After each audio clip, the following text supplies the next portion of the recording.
আসসালামু আলাইকুম। লার্নফ্লুয়েন্সি চ্যানেলের পক্ষ থেকে নবম এবং দশম শ্রেণীর মানবিক বিভাগের শিক্ষার্থীদেরকে স্বাগতম এবং আমন্ত্রণ জানাচ্ছি আজকের এই টিউটোরিয়ালে।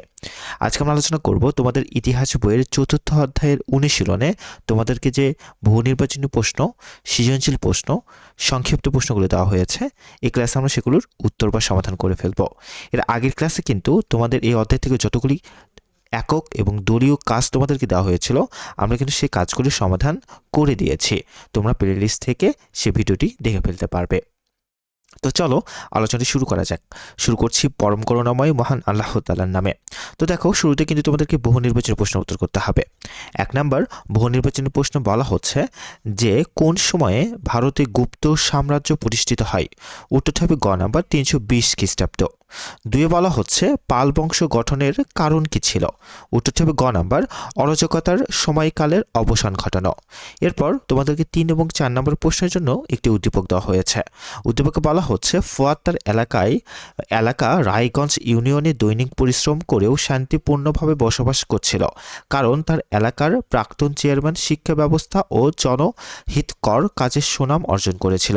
কিন্তু কয়েক বছর পর উক্ত চেয়ারম্যানের পরিবার হতেই সেলিম সাহেব চেয়ারম্যান হলে তার বিভিন্ন কার্যক্রম স্থানীয় জনগণের মধ্যে অসন্তোষ দেখা দেয়।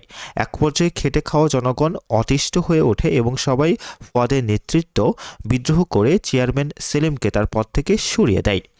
এখান থেকে 3 নম্বরে তোমাদেরকে বলা হচ্ছে রায়গঞ্জ ইউনিয়নের ফুয়াদের মধ্যে ইতিহাসের কোন বিদ্রোহ নেতার আদর্শ প্রতিফলিত হয়েছে?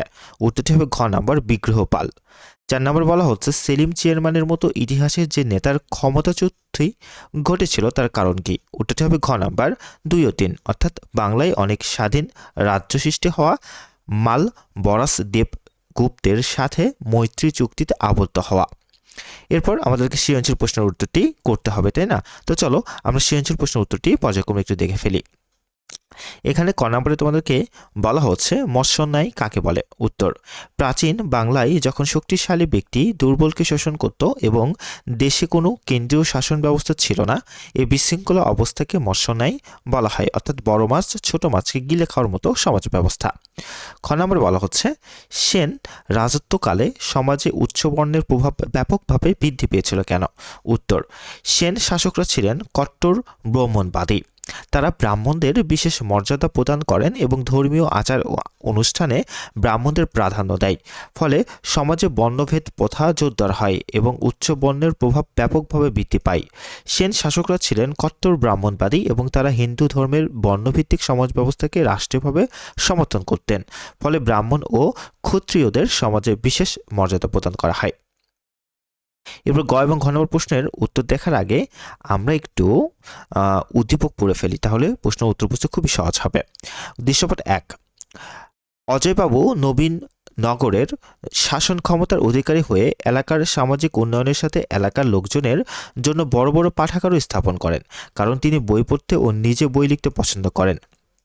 তিনি ধর্মভীরু ছিলেন, নিজে তার ধর্মের রীতিনীতি মেনে চলতেন এবং জনগণও মানতে বাধ্য করতেন। দৃশ্যপট 2 দেখো, বলা হচ্ছে যে রাজনগর পৌরসভার চেয়ারম্যান সৌমেন বড়ুয়া তার এলাকায় একটি শিক্ষা প্রতিষ্ঠান স্থাপন করেন। সে শিক্ষা প্রতিষ্ঠানে দেশ বিদেশের শিক্ষার্থীরা শিক্ষা গ্রহণের সুযোগ সৃষ্টি করা হয়। তার এলাকার ধর্মাবলম্বীদের নিজ নিজ ধর্ম পালনের সুবিধার বিষয়ে তিনি মনোযোগী হন। তিনি তার পৌরসভায় শান্তি শৃঙ্খলার স্থাপনেও সমর্থন হন, ফলে তিনি দীর্ঘদিন পৌর শাসন করার সুযোগ লাভ করেন। এখান থেকে গ এবং ঘ নম্বর প্রশ্নে তোমাদেরকে বলা হচ্ছে গতে যে নবীনগরের শাসক অজয়বাহুর মধ্য পাল বংশের কোন শাসকের কর্মকাণ্ডের প্রতিফলন লক্ষ্য করা যায়, ব্যাখ্যা করো, তাই না? আচ্ছা, তো আমরা উত্তরটি দেখি। দেখো, অজয় বাবু, তাই না? অজয় বাবু, এখানে বানানটি ঠিক করে নিও। নবীনগরের শাসক অজয় বাবু শাসন নীতিতে পাল বংশের অন্যতম শ্রেষ্ঠ শাসক ধর্মপালের কর্মকাণ্ডে সুস্পষ্ট প্রতিফলন লক্ষ্য করা যায়। ধর্মপাল ছিলেন একজন বিদ্যানুরাগী, প্রজাহিত তৈষী ও দূরদর্শী শাসক। তিনি বিশ্বাস করতেন যে শিক্ষা ও জ্ঞান চর্চাই একটি সমাজের প্রকৃত উন্নয়নের মূল চাবিকাঠি। ধর্মপাল তার শাসনামলে নালন্দা, বিক্রমশিলা ও সোমপুর মহাবিহারের মতো বিশ্বখ্যাত শিক্ষাকেন্দ্র প্রতিষ্ঠা ও পৃষ্ঠপোষকতা করেন। এসব প্রতিষ্ঠানের মাধ্যমে দেশ বিদেশের শিক্ষার্থীরা শিক্ষা লাভের সুযোগ পেত। একই আদর্শে অনুপ্রাণিত হয়ে অজয়বাবু, হ্যাঁ একটু বানানটা ঠিক করে নিও, আমি খুবই দুঃখিত। অজয়বাবু নবীনগরের জনগণের জ্ঞান অর্জনের সুযোগ বৃদ্ধির জন্য বড় বড় পাঠাগার স্থাপন করেন এবং শিক্ষাবান্ধব পরিবেশ সৃষ্টি করেন। এছাড়া ধর্মপাল নিজে বৌদ্ধ ধর্মাবলম্বী হলেও তিনি অন্য ধর্মের প্রতি সহনশীল ছিলেন এবং ধর্মীয় সম্প্রীতি বজায় রেখে শাসন পরিচালনা করতেন। অজয়বাবুর নিজের ধর্মীয় নীতিতে অবিচল থেকে জনগণকে নৈতিক জীবনযাপনে উৎসাহিত করেন। এই শিক্ষা প্রসার, ধর্মীয় সহনশীলতা ও প্রজাকল্যাণমূলক দৃষ্টিভঙ্গির কারণে বলা যায় অজয়বাবুর শাসনে ধর্মপাল শাসনাদর্শনের প্রতিফলন স্পষ্টভাবে লক্ষ্য করা যায়।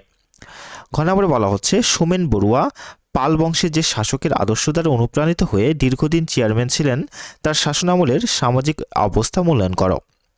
উত্তর: সোমেন বড়ুয়া পাল বংশের শাসক ধর্মপালের আদেশে অনুপ্রাণিত হয়ে দীর্ঘদিন পৌরসভার চেয়ারম্যান হিসেবে দায়িত্ব পালন করেন। তার শাসনামলের সামাজিক অবস্থা মূল্যায়নে দেখা যায় যে তিনি একটি শান্তিপূর্ণ, সহনশীল ও উন্নয়নমুখী সমাজ গঠনে গুরুত্বপূর্ণ ভূমিকা পালন করেন। ধর্মপালের মতোই সোমেন বড়ুয়া ধর্মীয় সহনশীলতাকে তার শাসনের মূলনীতি হিসেবে গ্রহণ করেন।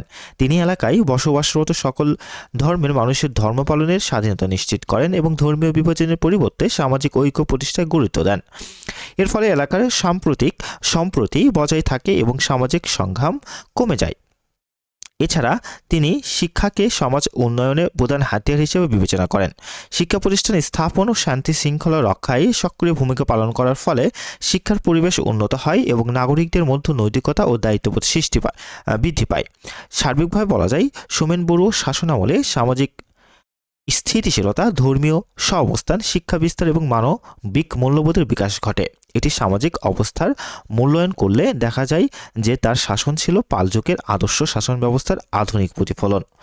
এরপর আমরা সংক্ষিপ্ত প্রশ্ন উত্তরগুলি পর্যায়ক্রমের দিকে ফেলি। চলো। 1 নম্বরে বলা হচ্ছে 3 পক্ষের সংঘর্ষ কেন হয়েছিল? উত্তর: ভারতের কৌনিস নগরী দখলকে কেন্দ্র করে পাল, প্রতিহার ও রাষ্ট্রকূট এই 3 শক্তিশালী রাজবংশের মধ্যে দীর্ঘদিন সংঘর্ষ হয়েছিল। কৌনস ছিল রাজনৈতিক ও অর্থনৈতিকভাবে গুরুত্বপূর্ণ অঞ্চল। 2.